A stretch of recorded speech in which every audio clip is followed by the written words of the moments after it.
Hola, ¿qué tal? Espero que te encuentres bien. Llegamos al día martes. Hablaremos sobre la conquista de Centroamérica un poco más extenso porque la clase no nos alcanzó el tiempo la anterior y seguiremos hablando un poco de ella. La reflexión de ahora dice así: ¿por qué mejor es la sabiduría que las piedras preciosas y todo cuanto se pueda desear? No es de compararse a ella. Increíble que el hombre más sabio que existió consideraba que nada en este mundo de las cosas materiales más importante que la sabiduría. Y yo estoy de acuerdo con él, porque de nada sirve tener todo en el mundo si no sabes usarlo, si no sabes invertirlo. La sabiduría, en cambio, te ayudará a tomar las mejores decisiones de tu vida. Luego de esta pequeña reflexión, vámonos a las rutas de la conquista de Centroamérica. Uno de los grandes conquistadores fue Don Pedro Alvarado. Fue uno de los grandes principales personajes durante la conquista.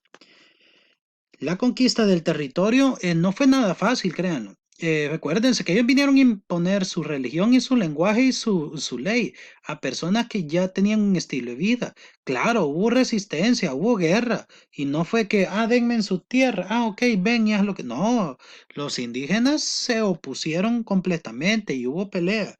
En algunos casos hasta asociaciones, pero eso ya es tema aparte.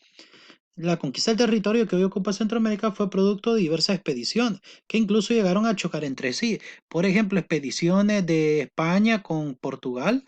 Un día la corona española y la corona portuguesa eran católicas. Entre ellos se repartieron América.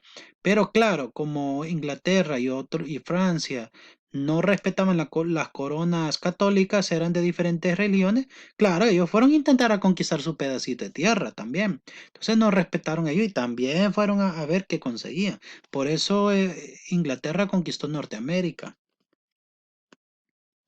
Una de las expediciones que chocaron produjo cuando Pedro Alvarado, capitán de Hernán Cortés, en la conquista de México, decidió organizar por cuenta propia la conquista de los territorios que se localizaban al sur, antes denominado por los aztecas. Pedro de Alvarado se lanzó a la conquista del actual Guatemala y luego de El Salvador, con el apoyo de soldados españoles, grupos de aliados guerreros tlaxcaltecas y guerreros aztecas. Mientras tanto, en diciembre de 1523, Cortés ya había logrado la conquista del Imperio Azteca. Se dividieron. Al lado derecho tenemos a Hernán Cortés y al lado izquierdo de la fotografía tenemos a don Pedro Alvarado que conquistó Centroamérica. Los seño- eh,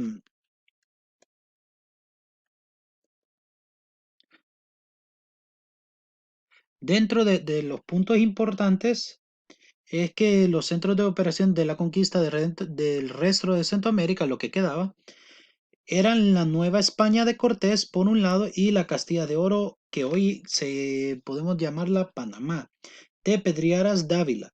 Por otro, una de las expediciones que partió de México, Cortés envió a Cristóbal de Olid para que investigara el llamado territorio de Ibueras. Sin embargo, Olid decidió rebelarse y emprender la conquista por su cuenta. Pronto, Francisco de las Casas apareció en escena para defender los intereses de Cortés. Otra expedición comandada por Gil González y Dávila y provenientes de Castilla de Oro también se encontró con las tropas de Olid y como resultado de las disputas entre estos grupos Cristóbal Olid murió. O sea que entre ellos mismos se pelearon pues por la conquista. A ver quién ganaba quién, hasta entre ellos mismos se daban pocas palabras.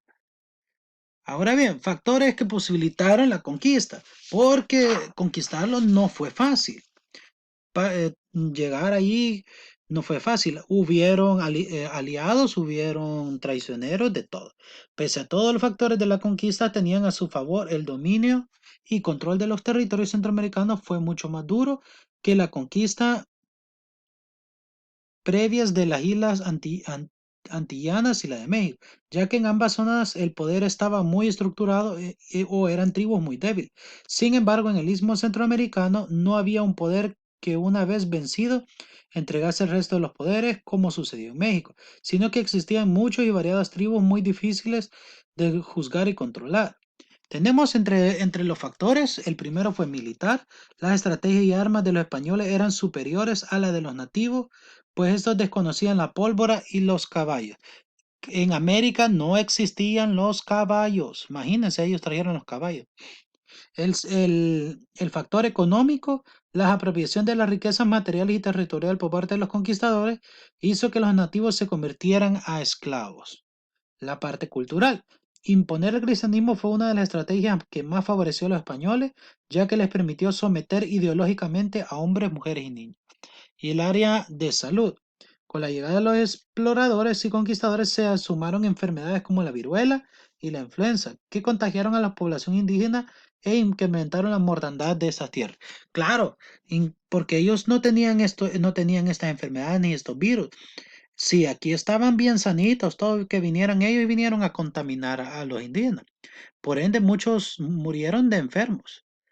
La conquista tardía de Centroamérica en el siglo XVI fue resultado directo de la ola expansiva de la economía occidental de la época, mismas causas que provocaron el sometimiento del continente americano a los europeos. No obstante, en comparación con el resto de Hispanoamérica, en Costa Rica el proceso que llevó al descubrimiento de las costas del Mar del Caribe por don Cristóbal Colón a la dominación efectiva del interior del país entre 1575 y 1580 se caracterizó por un amplio lapso transcurrido entre ambos, casi tres cuartos de siglo. El estudio de las diversas expediciones en tan largo periodo, o sea, porque si fue mucho, permite agruparlas en dos etapas. Primero, las explosiones del Caribe, que caracterizadas por la férrea defensa de los indígenas, o sea, que no se dejaban, las condiciones geográficas adversas y las dificultades para obtener provisiones por parte de los conquistadores fueron factores que se conjugaron a provocar un fracaso. O sea, la geografía del lugar no favorecía el movimiento fácil de los conquistadores, por ende ralentizaba todo. Recordemos que los indígenas sí conocían su territorio, en cambio los españoles no. Durante la siguiente etapa de la conquista, la segunda mitad del siglo XVI, los españoles lograron establecer en la región central del país, o sea, Costa Rica, e implementar su dominio sobre gran número de pobladores indígenas, en gran parte debido a la labor de Juan Vázquez de Coronado, que procedió al reparto de los indígenas una encomienda que le permitió fortalecer el posterior proceso de colonización. Reflexionemos. ¿Consideras que en algún momento los indígenas pudieron haber derrotado a los españoles? ¿Creen que habrá sido por la pólvora, por las armas o por la estrategia?